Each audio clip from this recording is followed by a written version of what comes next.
Edição especial de Evangelho em 3 minutos. Pregação de 40 minutos com Mário Persona. Existe uma organização chamada TED, T-E-D, que tem vídeos no YouTube, e eles convidam periodicamente pessoas para falarem o que fizeram, das suas ideias, desde presidentes de países até lavradores que criaram lá um moinho de vento na aldeia. E são muito interessantes as palestras, são palestras de 18 minutos, sempre, todas elas. E essa semana eu assisti uma palestra de uma pesquisadora, a doutora Jill Taylor. O irmão dela sofre de esquizofrenia. E isso fez com que ela convivesse o tempo todo com uma pessoa esquizofrênica e tivesse esse desejo, então, de estudar essa doença, estudar esse problema. E ela ela se especializou, então, em cérebro. Ela estuda cérebro. Ela estuda o que acontece no cérebro.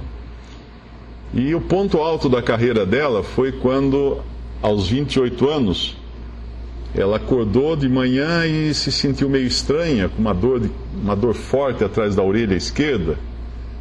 E começou a perceber que os seus movimentos estavam muito estranhos. Mas, ao mesmo tempo, ela se sentia muito bem. Ela se sentia muito bem daquele jeito. Como se estivesse meio sonhando, acordada, mas sonhando. O seu corpo parece que andava em câmera lenta. E tudo aquilo acontecendo, e ela começou a se dar conta de que ela estava tendo um derrame. Na verdade, era uma hemorragia cerebral. E ela, conhecendo o cérebro, ela viu que ela estava passando por aquilo. Mas, ao mesmo tempo, ela não queria deixar aquele estado, porque era prazeroso aquele estado que ela estava passando. Ela se sentia maravilhosa.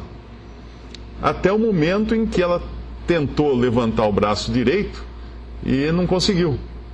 Aí ela percebeu que tinha alguma coisa errada com ela.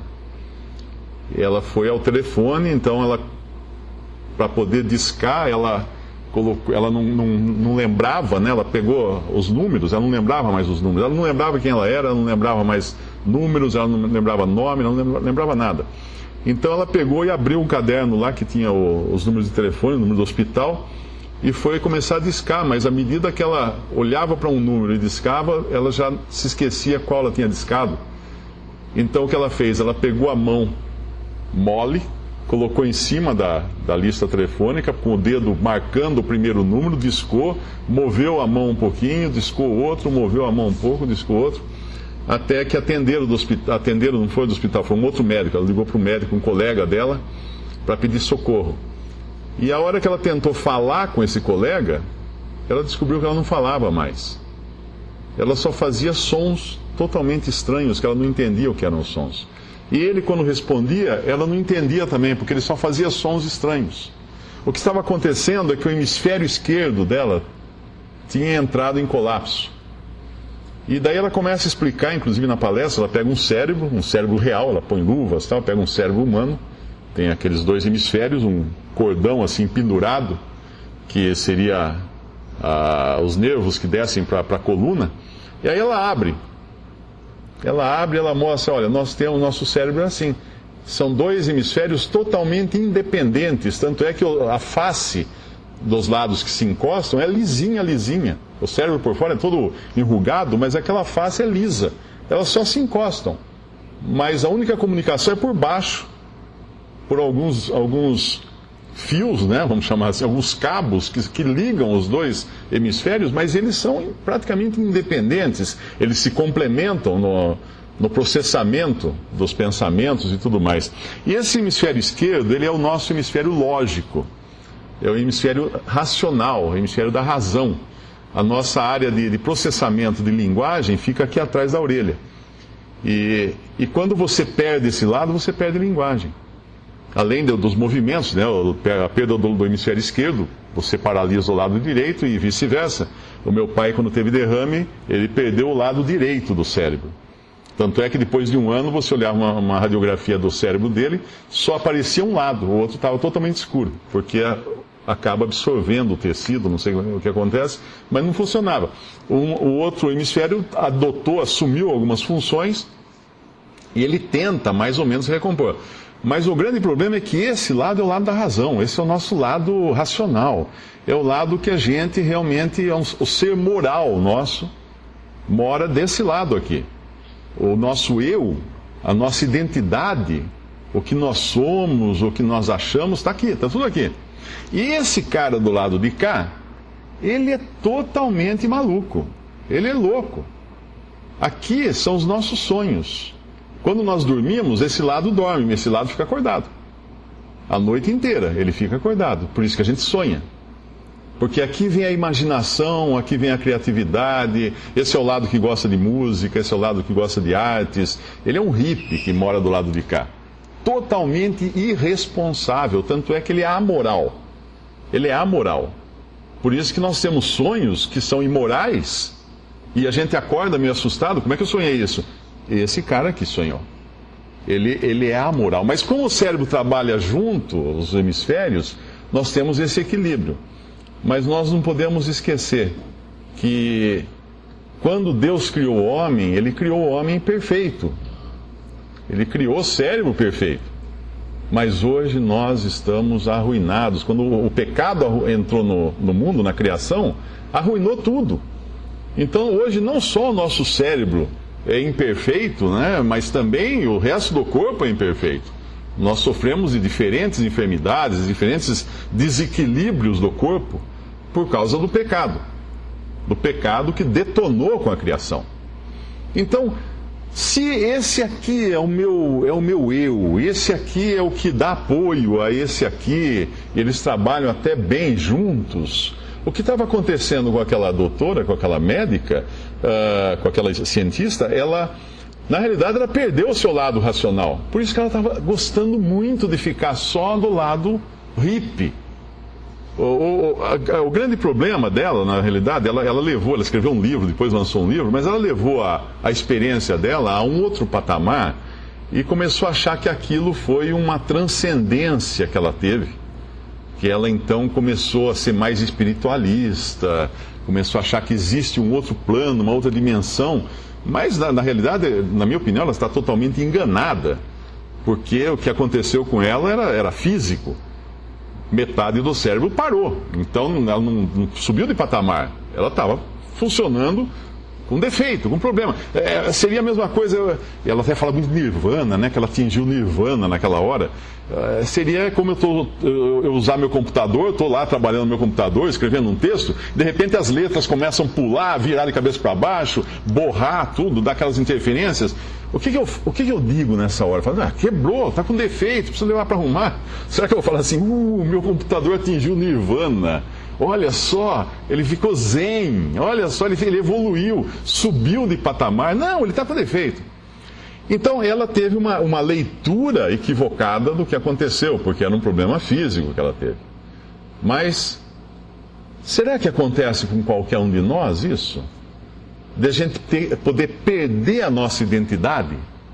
Será que é possível eu perder a identidade? Bom, é possível, aconteceu com ela, acontece com qualquer pessoa que tiver esse tilt aqui no hemisfério esquerdo e ficar funcionando só o direito. O contrário, normalmente não é tanto problema, porque você não perde a sua identidade. E o número de derrames no hemisfério esquerdo é 4 vezes maior do que no hemisfério direito.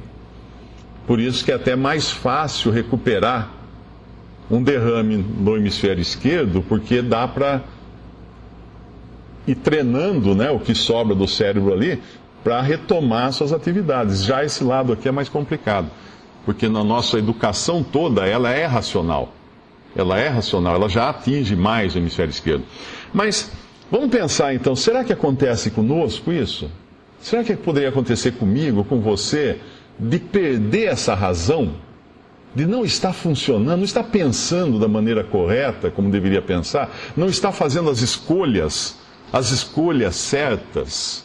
Acontece com cada um de nós. Você já acordou de manhã e meio flutuando, foi ao banheiro, você não sabia se era sonho ou realidade.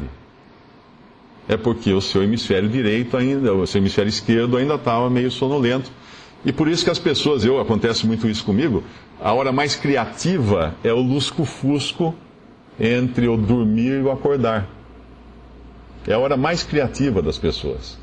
Porque você está com bastante consciência do seu hemisfério direito e pouca do seu lado racional. Agora, você já teve sonhos que se espantou com o sonho que teve? Ou talvez você já foi até a geladeira, abriu a geladeira, comeu alguma coisa, voltou para a cama e seu marido, sua esposa, falou: o que você foi fazer na cozinha? E você falou: não fui na cozinha.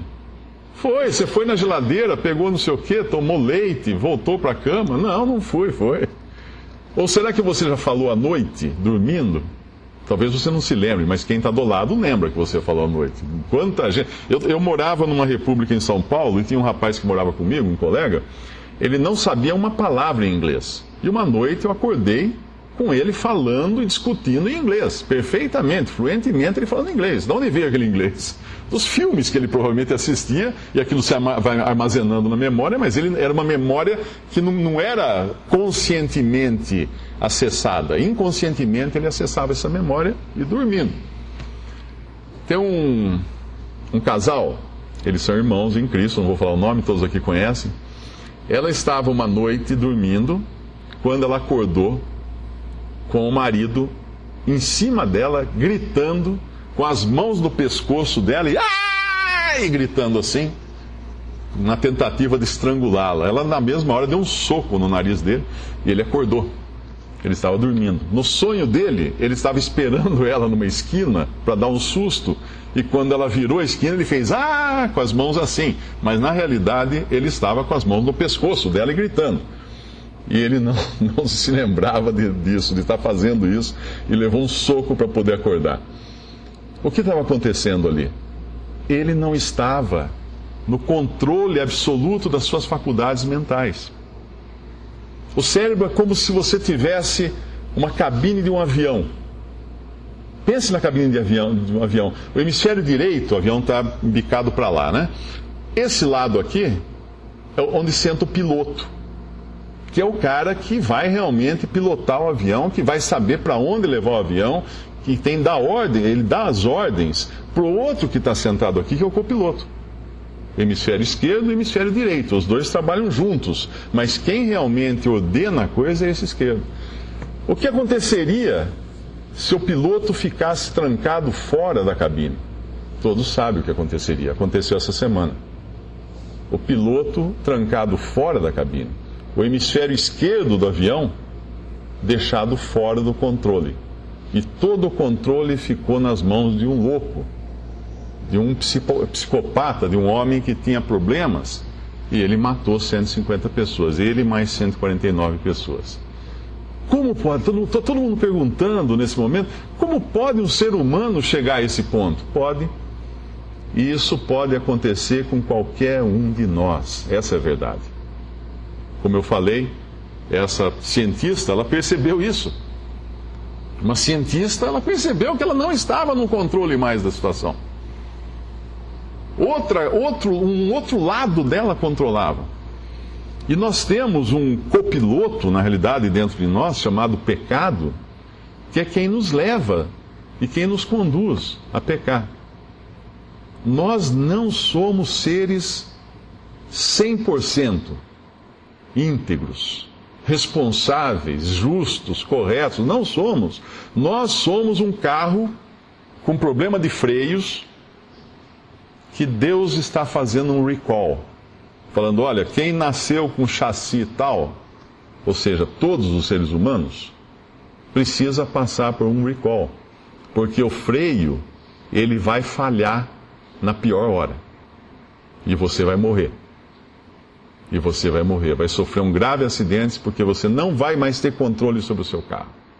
Então, enquanto nós temos controle sobre a nossa vida, sobre o nosso cérebro, sobre esse avião que nós pilotamos, enquanto nós temos o piloto e o copiloto sentadinhos ali, cuidando, É nesse tempo que nós temos que tomar as decisões mais corretas para a nossa vida. Porque nós não sabemos quando nós perderemos a razão. E todo mundo aqui conhece alguém com problemas mentais, com problemas de distúrbios mentais, ou quando chega na velhice, começa a ficar senil, faz coisas que você não acredita, mas como está agindo como uma criança, agora perdeu a razão, perdeu toda, não sabe quem é mais. Alzheimer, a pessoa não sabe quem é, não reconhece.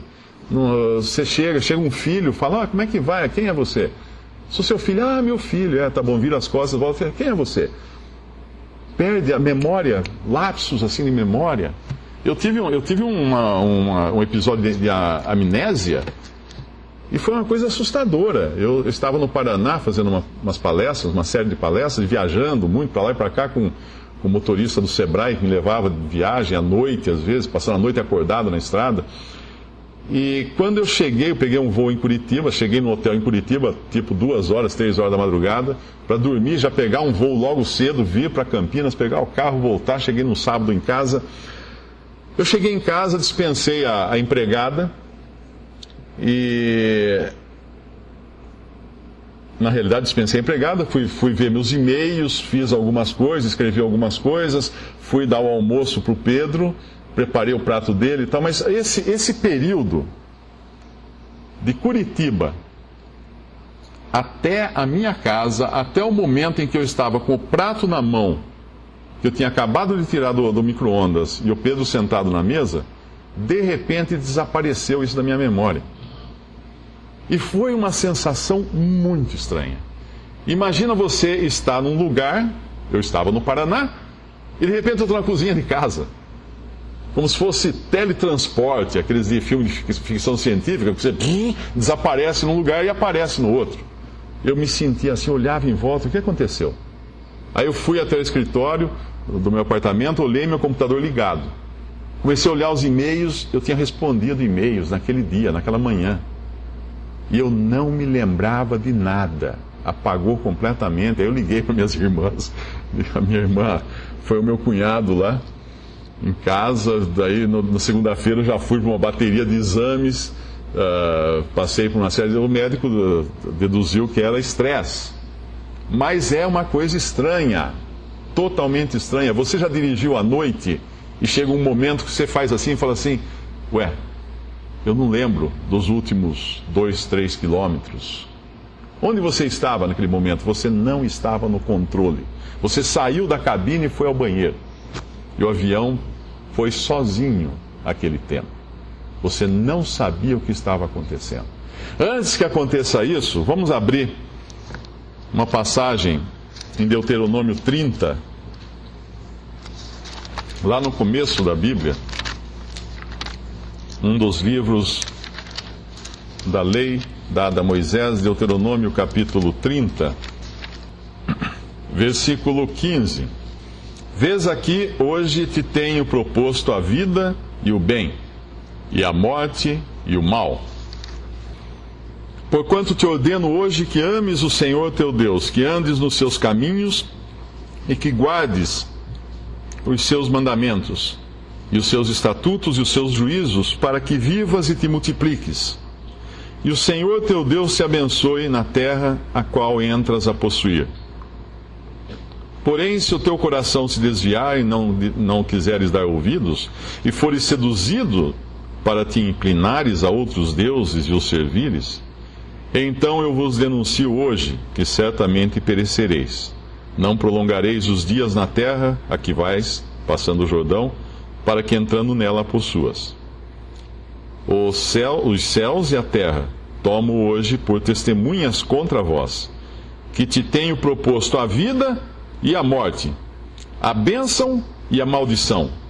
Escolhe, pois, a vida, para que vivas, tu e a tua semente, amando ao Senhor teu Deus, dando ouvidos à sua voz e te achegando a Ele, pois Ele é a tua vida.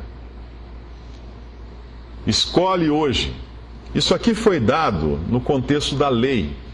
Deus deu a lei ao povo de Israel, e a lei tinha um propósito. Prometia bênçãos terrenas, bênçãos de vida, vida aqui na terra, viver bastante, com abundância e tudo mais, com saúde, desde que guardasse e fossem fiéis a Deus. Como Israel provou, Israel foi uma amostragem da raça humana que Deus como que colocou num balão de ensaio para provar que o homem era incapaz de andar segundo a sua vontade. Deus então veio com a graça. Veio com a graça. E a graça estendeu o horizonte do que Deus oferece, mas o princípio continua o mesmo. Escolhe hoje, vê aqui, hoje tenho te proposto a vida e o bem, e a morte e o mal. Os céus e a terra tomo hoje por testemunhas contra vós, que tenho te proposto a vida e a morte, a bênção e a maldição. Escolhe, pois, a vida, para que vivas. É uma escolha. É uma escolha. Deus coloca na frente de todo ser humano, você tem que escolher. Mas esse escolher, até quando eu posso escolher? Posso deixar para amanhã? Depende. Se você tem certeza que amanhã o seu piloto não vai sair da cabine, mas você não tem certeza. Você não sabe quando você, ou eu, ou qualquer pessoa vai perder a razão. Vai estar incapacitado de tomar uma decisão. Decide, né? Como cantamos no nosso hino, faz decisão, decide já, quase induzido, decide já. Decidir o quê? Aí nós vamos para Romanos 10, quando Paulo usa as mesmas palavras, quase as mesmas palavras, de Deuteronômio 30, só que agora no contexto do Evangelho da Graça de Deus.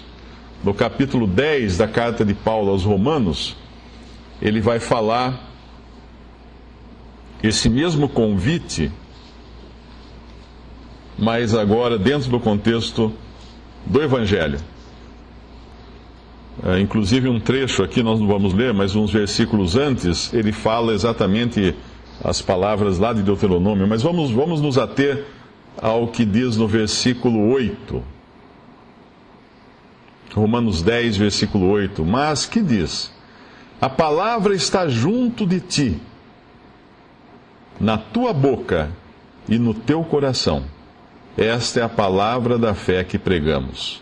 A saber, se com a tua boca confessares ao Senhor Jesus, e em teu coração creres que Deus o ressuscitou dos mortos, serás salvo.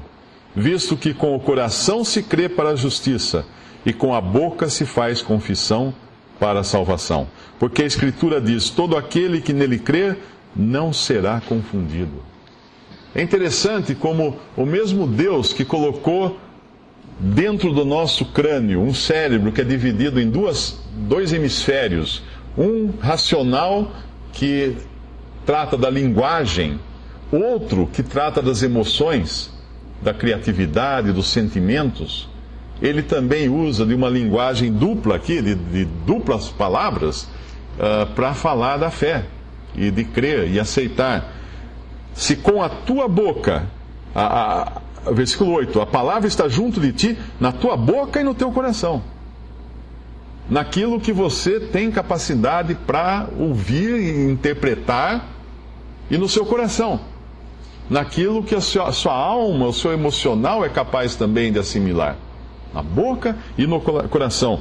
Visto que, versículo 9, a saber, se com a tua boca confessares ao Senhor Jesus e em teu coração creres que Deus o ressuscitou dos mortos, serás salvo. Visto que com o coração se crê para a justiça e com a boca se faz confissão para a salvação. Porque todo aquele que nele crê não será confundido.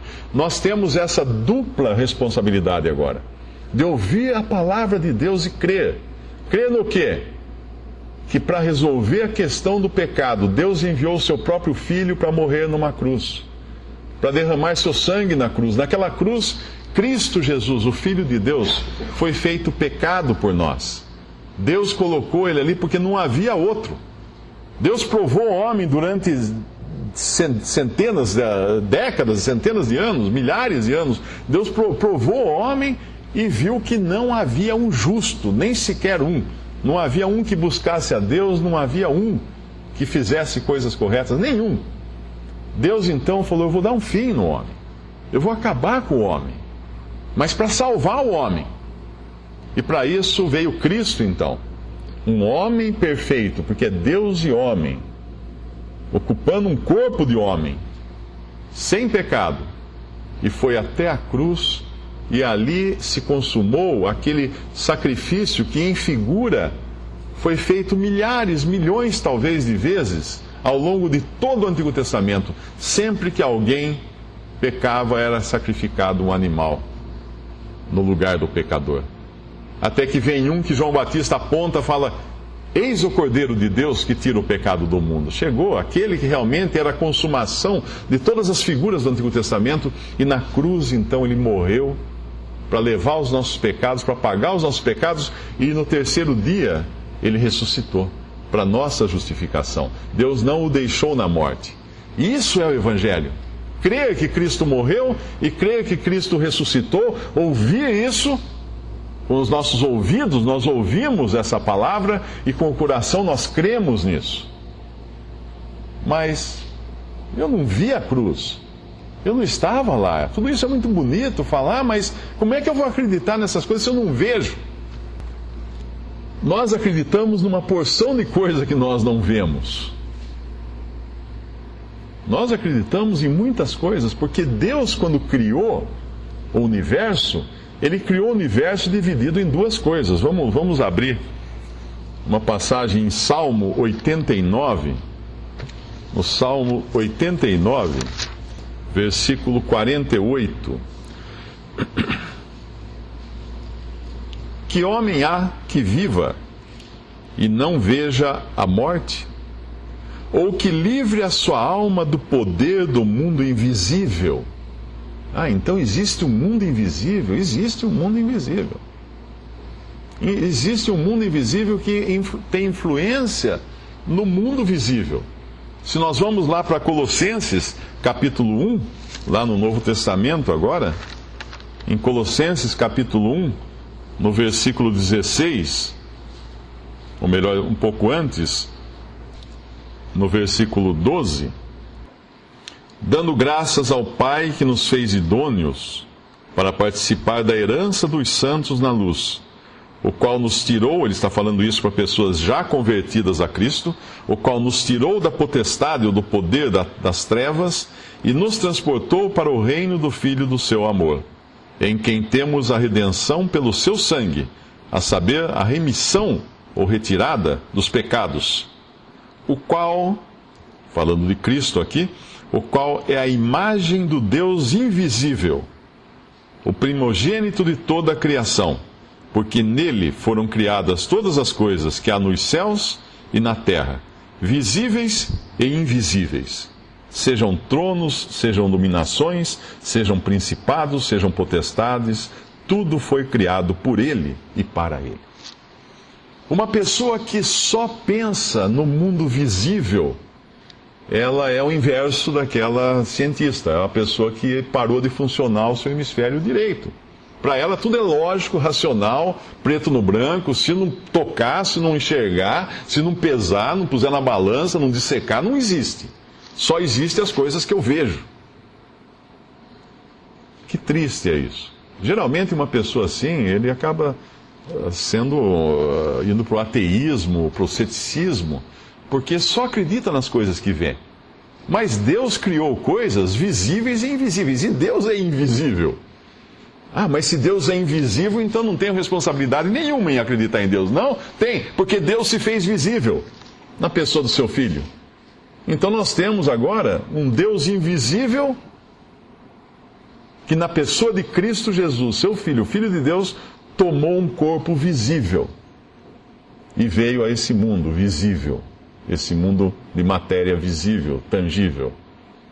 Então nós temos essa dualidade em todas as coisas. E a fé é justamente entrar no invisível e crer nas coisas invisíveis. E quando ele fala aqui que nos libertou da potestade das trevas e nos transportou para o reino do Filho do seu amor, se nós lermos isso em conexão com aquele salmo que fala quem... Era o Salmo 89, não precisa ir lá, eu vou só citar a palavra que ele usa aqui. Ele diz que homem há que viva e não veja a morte, e que livre a sua alma do poder do mundo invisível. Do poder do mundo invisível. Existe um poder no mundo invisível. Existe um poder. Quando o homem caiu, ele ficou sujeito a um poder.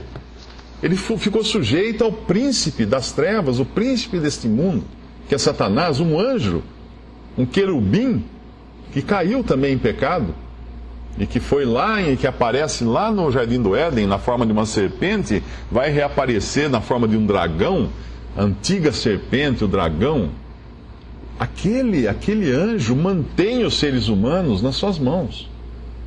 E isso fala, porque quando nós nos convertemos a Cristo, nós somos tirados dos poderes das trevas e transportados para o reino do Filho do seu amor. Em que lugar você está agora? Ah, não sei.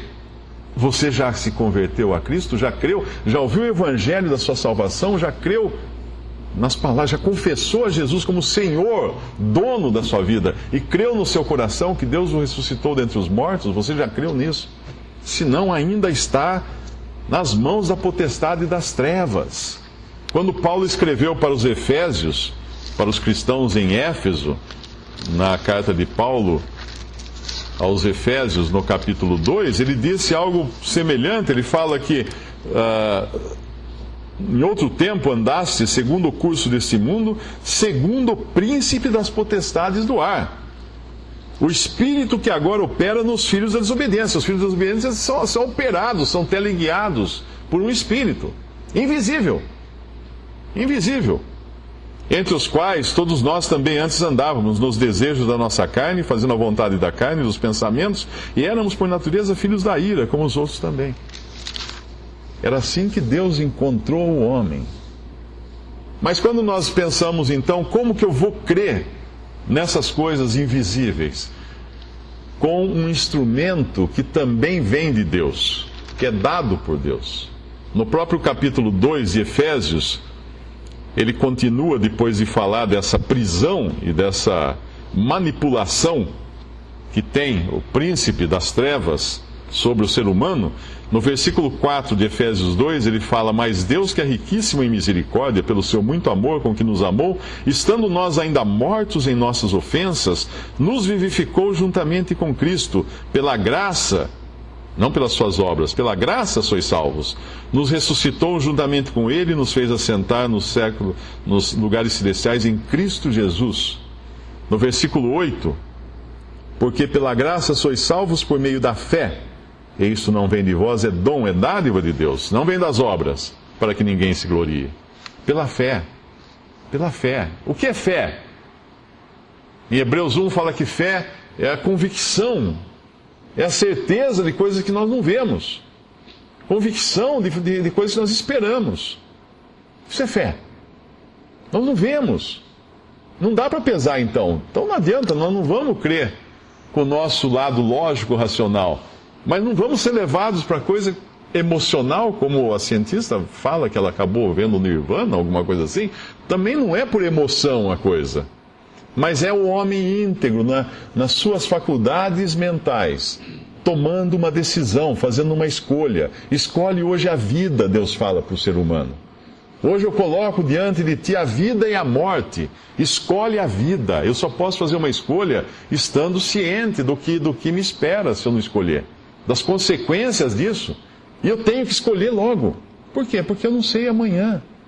A gente costuma falar da morte, né? Às vezes a gente fala assim, não, você não sabe, você pode morrer amanhã e tal. Mas é interessante como ninguém acha que vai morrer, né? É interessante o ser humano. Alguém acha que vai morrer realmente? As pessoas normalmente não acham que vão morrer. Se você falar que a pessoa vai perder dinheiro, ela fala que, não, eu já perdi dinheiro, ela sabe o que é. Mas como ninguém morreu antes, nenhum de nós morreu antes. Nós não sabemos o que é morrer. Então nós não acreditamos que vamos morrer. Agora, nós já ficamos doentes. Nós já perdemos a consciência. Nós já tivemos, como eu tive, um período de amnésia. Nós já passamos 1, 2, 3, 5 quilômetros dirigindo e não lembramos que dirigimos aquele trecho. Nós já acordamos à noite, fomos até a geladeira e voltamos e não sabíamos disso. Ou já falamos inglês durante o sonho sem saber essa língua. Então nós sabemos que nós podemos sim perder o controle das nossas faculdades mentais, porque nós já experimentamos isso. Nós já experimentamos isso. Então é urgente que se tome uma decisão, que você decida hoje, agora. Decide pela vida. Deus coloca a vida ou a morte. A morte já é o caminho natural do homem, a condenação eterna por causa do pecado. Deus então propõe a vida para o homem. Em Romanos capítulo 8, podemos ler mais um versículo. Ele dá mais uma pista de como é crer. Romanos 8, 24. Porque em esperança somos salvos. Ora, a esperança que se vê não é esperança, porque o que alguém vê, como esperará? Mas se esperamos o que não vemos, com paciência esperamos. Cremos pela fé no invisível, porque Deus criou também o invisível. Todas as coisas foram criadas por Deus, o visível e o invisível. Cremos pela fé no invisível. Esperamos com paciência, com a esperança, mediante a esperança. Tomamos uma decisão consciente por Cristo. E essa decisão é que faz total diferença. Essa decisão tira o avião do mergulho e da morte certa. Essa decisão só pode ser tomada com o piloto e o copiloto nos comandos. E é esse o momento que você tem agora para tomar essa decisão, no perfeito comando das suas faculdades mentais. Agora, se eu não tomo a decisão, o que acontece comigo? 2 Tessalonicenses, capítulo 2. Quando Cristo vier, Ele voltará, Ele tirará da terra os salvos, a igreja, que são os salvos por Cristo, na presente dispensação, no presente período, na presente forma em que Deus está tratando com o homem. Ele tirará então todas essas pessoas. Os mortos em Cristo ressuscitarão e os vivos serão transformados para subirem, para serem arrebatados com Cristo. A terra permanecerá aqui porque haverá pessoas que ainda não ouviram, não escutaram o Evangelho. É uma loucura pensar que todos no mundo já foram evangelizados. Não. A qualquer momento Cristo pode voltar, levar embora a sua igreja, que é o conjunto dos salvos por Ele, e vão permanecer na terra muitos povos que nunca escutaram o Evangelho, ou nunca tiveram uma oportunidade de escutar de maneira clara o Evangelho. Basta ver os países muçulmanos, onde é até proibido se pregar o Evangelho. Ou alguns países budistas também, onde é proibido pregar o Evangelho. Então muitas pessoas vão ficar aqui. E alguns se converterão, porque eles nunca escutaram o Evangelho. Nunca ouviram antes. Nunca tiveram essa oportunidade de crer antes que Cristo viesse buscar a sua igreja. Depois ele voltará. Primeiro ele vem até os céus para levar a sua igreja. Depois ele voltará até a terra para reinar sobre a terra. Mas nesse pequeno período, muitas pessoas se converterão porque nunca escutaram o Evangelho. Mas os que escutaram e não foram na primeira leva?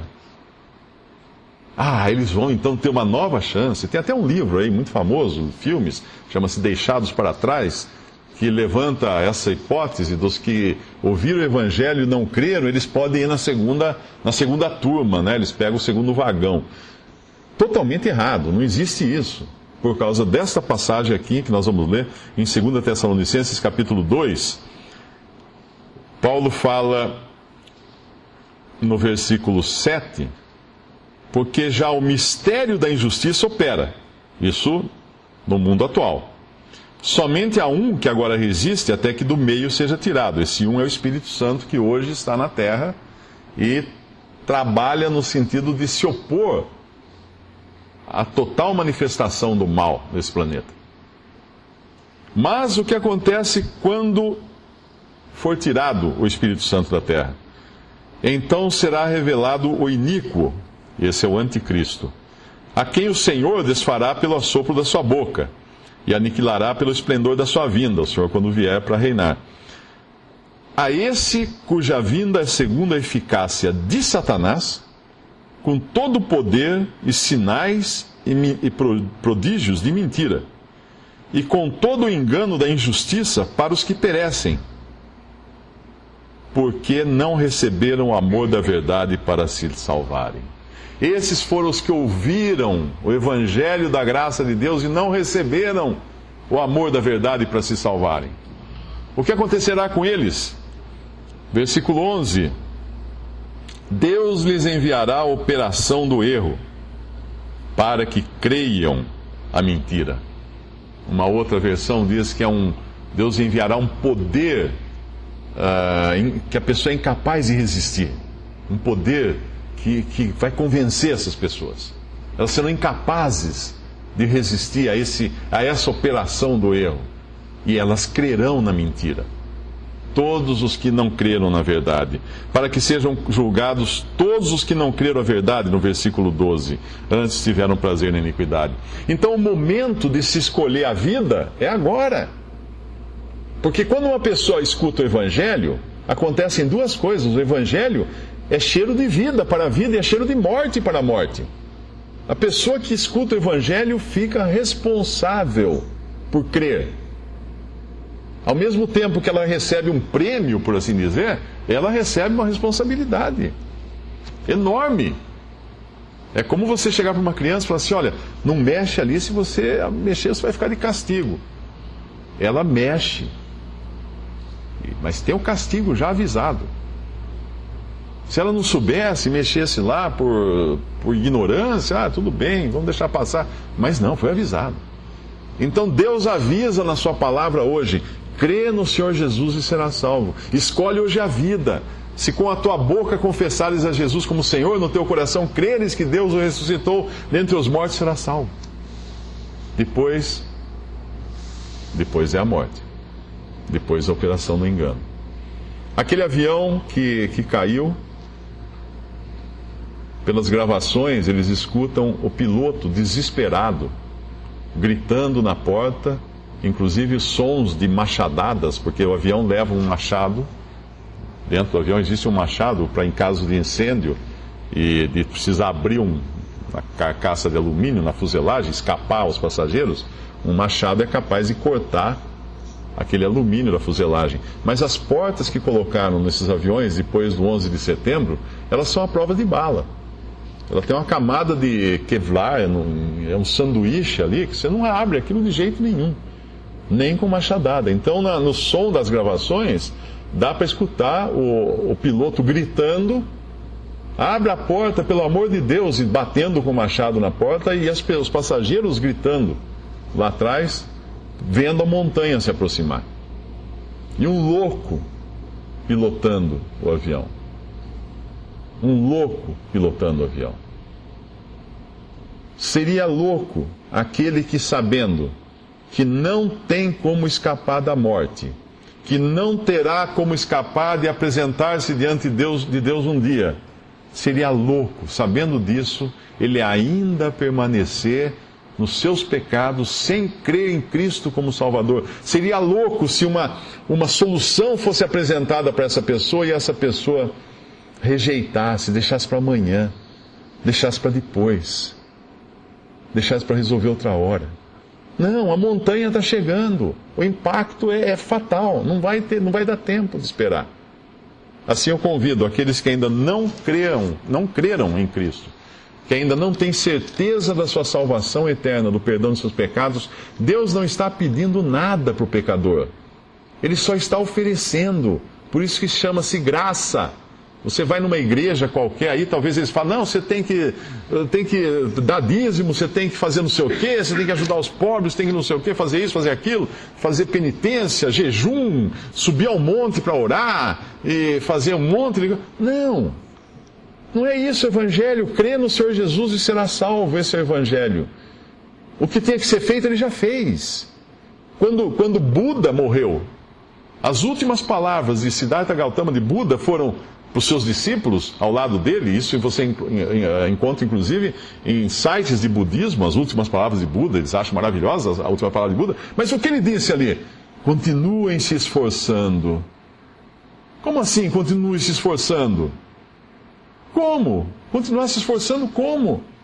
As últimas palavras de Jesus foram: Está consumado, está terminado, não ficou mais nada para ser feito. Esse é o Evangelho. Crer naquele que consumou a obra e nos dá a salvação completa e eterna. Podemos dar graças a Deus pela sua palavra. Nosso Deus e nosso Pai, nós agradecemos a Ti, Pai, pela salvação perfeita, Pai. Aquela que Tu proveste por meio do Teu Filho na cruz. Esse que desceu do céu, que assumiu a forma humana, assumiu a forma de servo, para tomar o nosso lugar no juízo, no castigo eterno. Pai, nós agradecemos por este Evangelho, por essas boas novas. Pedimos, Pai, se alguém que escuta essa mensagem ainda não tomou uma decisão pela vida, ainda não fez essa escolha pela vida, por Cristo, que possa hoje mesmo, agora mesmo, crer em Jesus como seu Salvador, confessar que Jesus é seu Senhor, seu dono, e crer em seu coração que Deus o ressuscitou dentre os mortos, dando assim completa remissão para aqueles que creem em Cristo. Pedimos isso, Pai, aproveitamos também para pedir pelos familiares daqueles que morreram no acidente de avião, que Tu possas consolar essas pessoas, Pai, esses familiares e amigos, e especialmente, Pai, que essa tragédia, de alguma forma, possa servir também para abrir seus corações daqueles que ainda não creem em Cristo, que possam ter seus corações agora tocados, Pai, para que vejam como é efêmera a vida aqui e como estamos sujeitos a qualquer momento passar para a eternidade. Tu possas também tocar esses corações, Pai, para que creiam no Evangelho. Pedimos isso, rogamos que Tu nos guardes até nossos lares, em nome de nosso Senhor e Salvador Jesus. Amém.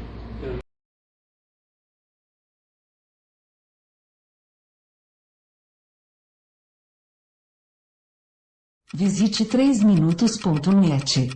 Dúvidas? Visite respondi.com.br. Adquira os livros ou baixe o e-book. Também para Android e iPhone.